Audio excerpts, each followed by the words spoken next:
पार्षद कैसा हो, कमरान अंसारी जैसा हो, कमरान भैया संघर्ष करो, हम तुम्हारे साथ हैं, कमरान भैया संघर्ष करो, हम तुम्हारे साथ हैं। हर व्यवस्था को सुचारू रूप से नगर निगम ने चलाया है।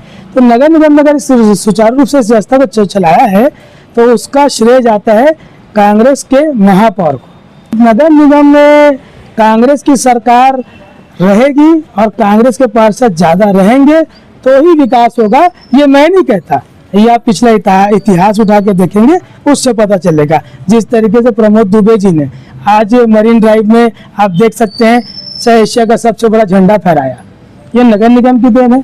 मरीन ड्राइव को रोड चौड़ीकरण किया, ये नगर निगम की देन है। पीडब्ल्यूडी ने पैसा दिया परंतु प्रस्ताव नगर निगम ने दिया, ये कैनाल रोड, ये नगर निगम की देन है। तो 15 साल जो रायपुर शहर का विकास हुआ वो कहीं ना कहीं किरणमय नायक जी, प्रमोद दुबे जी और एजाज ढेबर जी के कार्यकाल में ही हुआ।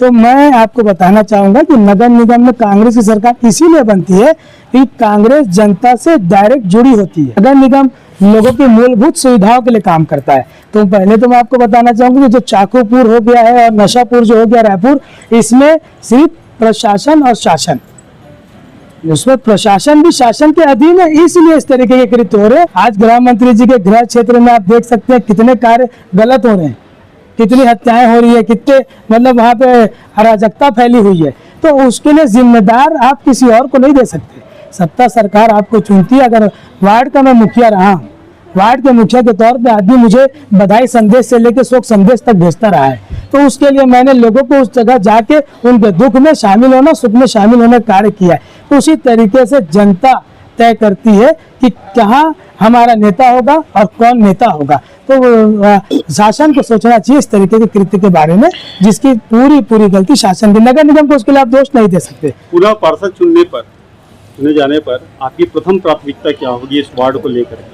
देखिए, प्रथम प्राथमिकता तो इस वार्ड को लेकर होगी, जैसे मैं पूर्व में वार्ड के अंतर्गत लाइब्रेरी का निर्माण किया। मैं पेशे से इंजीनियर हूँ, LLB किया हुआ हूँ, तो मैं एजुकेशन सेक्टर पे ज़्यादा ध्यान दूंगा, क्योंकि साक्षरता ही देश का विकास है। आने वाले समय में हर व्यक्ति अगर साक्षर होगा तो वो कहीं ना कहीं जागरूक होगा, और वो जागरूक होगा तो जागरूकता से वो अपने क्षेत्र आसपास के रख रखाव को स्वतः मेंटेन कर पाएगा। तो इसी तरीके से मैं चाहूँगा कि मैं ई लाइब्रेरी खोलना चाहूँगा। मैंने एक ई लाइब्रेरी खोला है पूर्व में, तो ई लाइब्रेरी का है। कैमरा युक्त वार्ड करने का मेरा एक प्रस्ताव है कि हर वार्ड को मैं हर तरफ से कैमरा से युक्त करूँगा, ताकि माताओं बहनों की सुरक्षा की जा सके। इसके बाद सामाजिक कुछ संस्थाएं हैं जिनके लिए कुछ भवन निर्माण नहीं हुए हैं, उसके लिए प्रयास करूंगा कि भवन निर्माण हो जाए। कांग्रेस शासनकाल 5 साल के लिए अभी आया था, मैं आपको बता दूं उसमें महिलाओं के उत्थान के साथ साथ ना युवाओं का भी उत्थान हुआ था। युवा मितान क्लब बनाए थे हमारे मुख्यमंत्री भूपेश बघेल जी ने, और भारतीय जनता पार्टी 15 साल रह के ना युवाओं को एक रोजी रोटी नहीं दे पाई, रोजगार नहीं दे पाई। तो आप समझिएगा, हमारे कांग्रेस के जो लीडर होते हैं ना, उनकी लीडरशिप ये होती है कि लोगों तक सुविधा साधन कैसे पहुंचे। वही भारतीय जनता पार्टी की जो होती है ना सोच, वो हमारे पार्टी के आदमी तक, पार्टी के नेता तक सुविधा साधन कैसे पहुंचे। तो इसी में आपको फर्क दिख जाएगा कि एक पार्टी होती है जनता जनार्दन की और एक पार्टी होती है नेता जनार्दन की। तो बहुमत जिनका आता है तो वो अपना रौब, अपना रसूख दिखाकर वो दिगर काम करते हैं। कांग्रेस पार्टी हमेशा विनम्र रही है और आगे भी विनम्र रहेगी।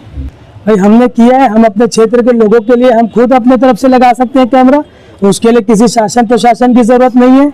हम अपने लोगों के घर में कैमरा लगा के देंगे, और कई जगह घर है। आपको बता दूं मैं, शासन और सत्ता की अगर मैं कहूं तो प्रशासन कई घर में जाके कैमरे से डिटेल निकाल के क्रिमिनल एक्टिविटीज में लिप्त लोगों को पकड़ती है।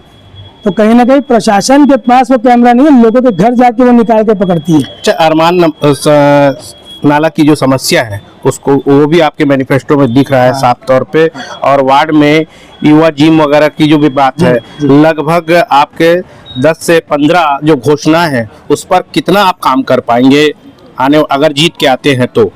पूर्णतः काम करूंगा। पूर्णतः काम इसलिए करूंगा कि अरमान नाले के लिए 2 करोड़ 90 लाख रुपया कांग्रेस शासनकाल में स्वीकृत हो चुका था, परंतु भारतीय जनता पार्टी के शासन आते ही कांग्रेस से सारे कार्य जो स्वीकृत हुए थे उसको निरस्त कर दिया गया। परंतु मेरे माध्यम से और क्षेत्र की जनता के माध्यम से पुनः लड़ाई लड़ी, और उस लड़ाई के माध्यम से मंत्रालय से बहुत जल्द वो फाइल नगर निगम में आने वाली है। जिसकी वजह से निर्माण नाले कार्य सुचारू रूप से चालू हो जाएगा, निर्माण कार्य। और दूसरा चीज जो आपने कहा युवाओं के जिम के लिए, तो जिम के लिए हमारे पास जैसे जगह है मौजूद है, तो हम चाहेंगे कि वहाँ पे जिम निर्माण किया जाए। धन्यवाद। मैं कामरान अंसारी, वार्ड क्रमांक 34, रविशंकर शुक्ल वार्ड, 3 नंबर मेरा चिन्ह है। आप पंजा छाप पे मुहर दबाएं। वार्ड का पार्षद कैसा हो?